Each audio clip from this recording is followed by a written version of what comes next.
Hey, what up, everybody? This is Steve Breach coming to you from the Wrestle Center here. I just wanted to break out the orange Cena shirt that I picked up at WrestleMania. Everybody knows that Jim Nye is going through trouble he's going through. Jim Nye is a great dude. When you're friends with Jim Nye, you just know that stuff comes along with that. So hopefully we can get that channel up and going. I haven't had a chance to talk to Jim Nye yet, but as soon as I do, I'll give him all the encouraging words I can and tell him Jim Nye get that channel back up. There's no reason to be ducking in the woods. You know the trash. I'm not even going to get into it. But what we're talking about today, we're talking about Hell in the Cell, the pay-per-view. I'm going to just be giving my quick predictions. There's not many matches out there right now, only 5. But Jim Nye, as much as I love you, when it comes down to WWE, Cena's a good guy, but this one's going to be about business. So with business, there we go. That's the true Stevie Breach colors right there, black and yellow. So we're going down with the orange. And when it comes down to it, Sunday it's Cena against Nexus. So now you know what side of the fence Stevie Breach is on. Yeah, come on.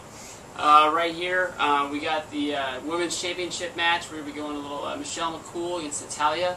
I think it's awesome that they're giving Natalya a push right now. She's one of the best women's wrestlers that they have in the company, but I think she's going to fall short. To lay cool, I see Michelle McCool winning this match, keeping the title. U.S. Championship Triple Threat Submissions Count Anywhere match. This is the match that is going to steal the show. I don't care about the other matches. I care about this match. This is going to be the best wrestling you see by far.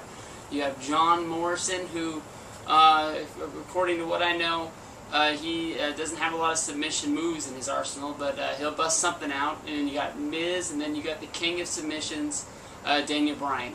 Daniel Bryan is my pick. I think that he's going to pull this out. I see them keeping the U.S. title on him. Anytime you see a title change, I normally pick the new champion to keep the next pay-per-view. But Daniel Bryan, I think, is going to get a long-awaited push. In the right direction. I think they're going to keep him, just keep on pushing him up the card. I don't think they're going to have him in the world title scene sooner than later, but I think they see what they have as one of the best wrestlers in the world today, and they're going to use him that way.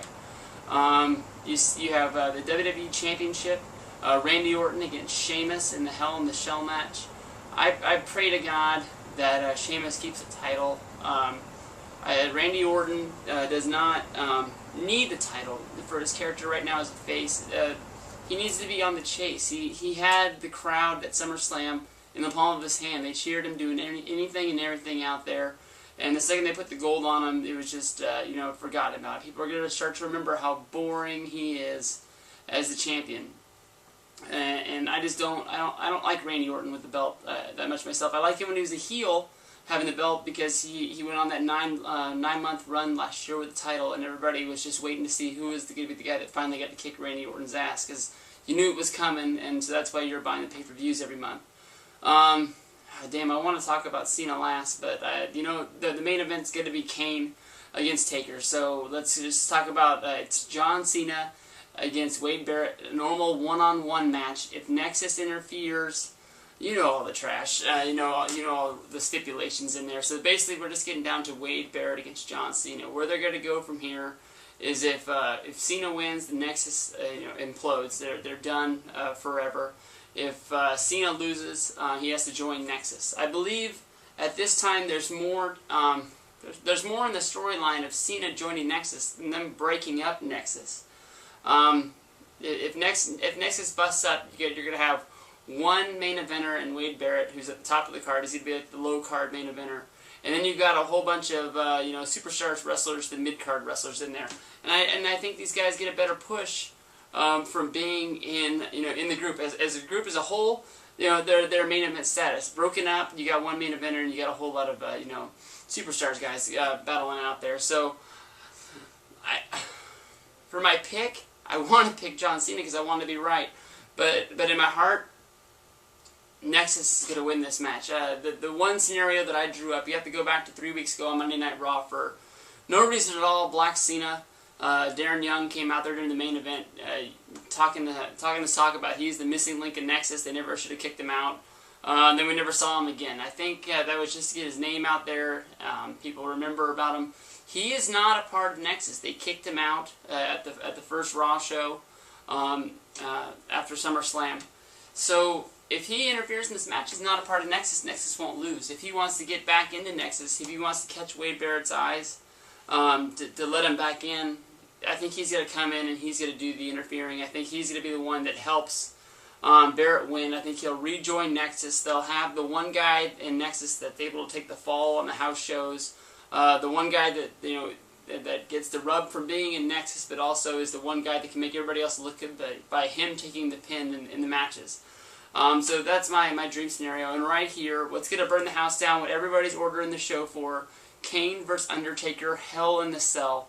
I honestly cannot see them not putting the title on Undertaker in a Hell in the Cell match. I don't see him losing this anyway.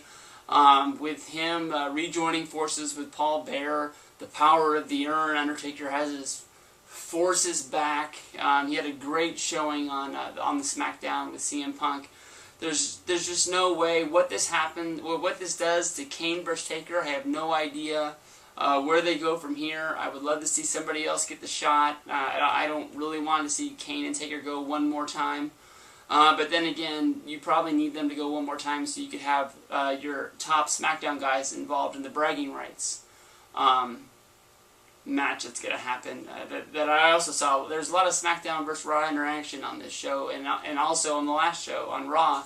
So I think that's what they're building to. I think they're building the bragging rights with this show tonight. So that's it. Picking Undertaker, Stevie Breach, Hell in the Cell. Yeah, come on.